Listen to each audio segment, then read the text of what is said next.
pessoal do nono ano.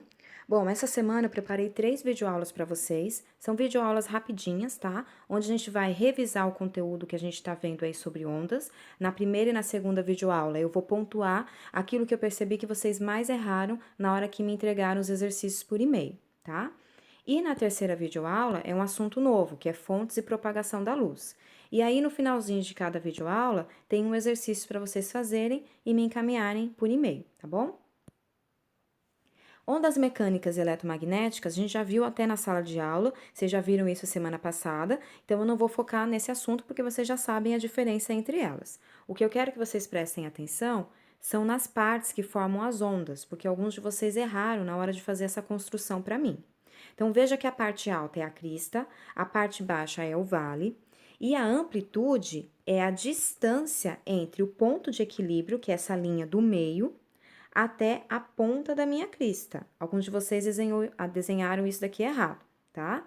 Eu posso medir a amplitude no vale também, que é nada mais do que a distância entre o ponto de equilíbrio até a ponta do meu vale, tá? Uma coisa que eu tenho que lembrar aqui, a amplitude da crista e a amplitude do vale, elas têm que ter o mesmo valor. O comprimento de onda é a distância entre duas cristas consecutivas ou dois vales consecutivos. Então, eu posso medir em cima ou embaixo. Só que o valor de cima tem que ser igual ao valor de baixo, tá bom? Então, cuidado aí quando vocês forem fazer esses desenhos. A outra pergunta era que depois que vocês construíssem as ondas, vocês tinham que me falar se o som era grave ou agudo. Para a gente saber se um som é grave ou agudo, primeiro tem que saber o que é uma oscilação. Oscilação é a junção de uma crista com um vale. Então, tá vendo aí que eu tenho a primeira oscilação da minha onda. Só que essa onda oscila algumas vezes, então vamos contar juntos aí, ó. Uma oscilação, duas oscilações, 3 oscilações e meio. Então, essa onda, ela oscila 3 vezes e meio. O tempo para cada uma das oscilações acontecer, por exemplo, se eu falar que para cada uma dessas oscilações acontecerem, levou um tempo de 0,1 segundo. Isso se chama período. Então, período é o tempo que uma oscilação leva para acontecer, tá? E a frequência nada mais é do que o número de oscilações que acontecem por um determinado tempo. Então, por exemplo, olha o exemplo dessa onda aqui. Essa onda, ela oscila 3 vezes e meio. O tempo para cada oscilação acontecer, por exemplo, 0,1 segundo. Qual vai ser a frequência? É só eu multiplicar o número de oscilações pelo tempo que cada oscilação levou para acontecer. 3,5 vezes 0,1. Então, a frequência da minha onda é 0,35 Hz, que é a unidade de medida, tá?